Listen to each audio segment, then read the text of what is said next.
All of a sudden, over the past 6 seasons, we have 56 wins. We're one of the most successful public high school football teams in Northern California. We've had guys sign scholarships. We've won a championship.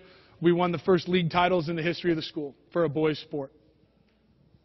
And it's been based on worst case scenario. I stopped hoping that 50 kids would come out from my program. Maybe this year, maybe we've won enough, maybe 50 guys will come out. I started basing every day, every practice, every minute on what showed up and who wanted to learn and who wanted to get better.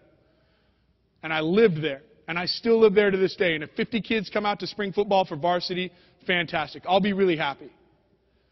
But if 22 come out, I will have a plan as an offensive line coach to get us into winning situations and winning plays versus any front. Highlighting what we've done and the ability to be multiple in this offense in 2010, we had a kid throw for about 4,500 yards and 52 TDs, and we had a great year that year. And then we graduated 17 of those kids. And all of our kids were reassured that we were going to be terrible, that nothing good was going to happen to us. I mean, people attributed our success to the success of a player, right? Oh, Concord had a great year. They had a great quarterback and they had a receiver. Now they go back to being average.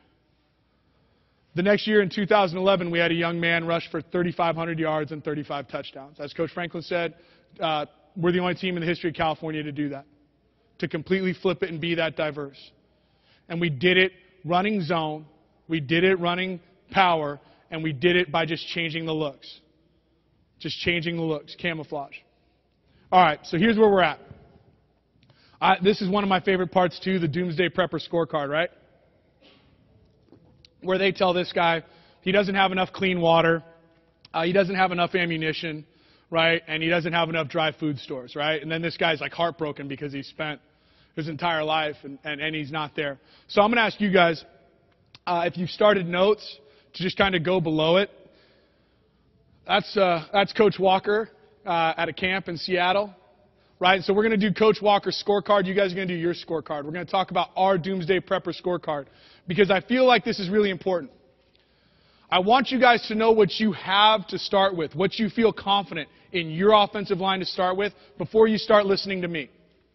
I think if you know what you're working with, if you decide that that's what your truths are, where you're good, then what I say will have that much more value because you'll be targeting the information. I've gone into and listened to guys speak where I didn't take a look at what I had, and I tried to bring everything back, and it was a catastrophe because I didn't start off by accounting for what I had. So let's do our own scorecard real quick. The first thing I want you to identify is if you know you have a solo blocker, and if you're new to the system, right, it might just be your all-league guy. You can just write down the number of seniors or juniors you have coming back that started. Could be game experience, right? But a guy you trust. I want you to take an inventory of your solo blockers in the run game.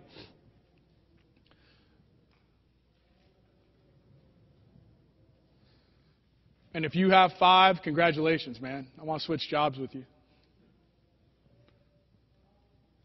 Then I want you to identify a solo player in pass protection.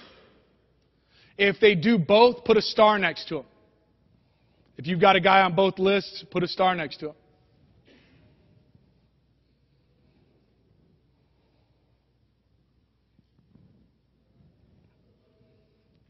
Next, take a look at your screen game. And again, if you're new to the system, just take a look at guys that are great in space. If you know you have a guy that was great in space before, list him as a screen maker. If you have a 330-pound kid that's got to lift his belly up to get down over the ball and snap it, he is a screen killer. I will identify him for you. And we love those kids shit. As an offensive line coach, you have to love Pigpen, you know? Got to love him up a little bit. Finishes last in every sprint. You know, you got to love that kid up. But if you call screen to his side, you're dumb. Quarterback. And I think this is really important, especially with what we're all doing offensively. Is he a legitimate run threat? Can he run in spots? Or is he a giraffe with a size 14 shoe, and if he runs, your season's over because he can throw for 5,000 yards?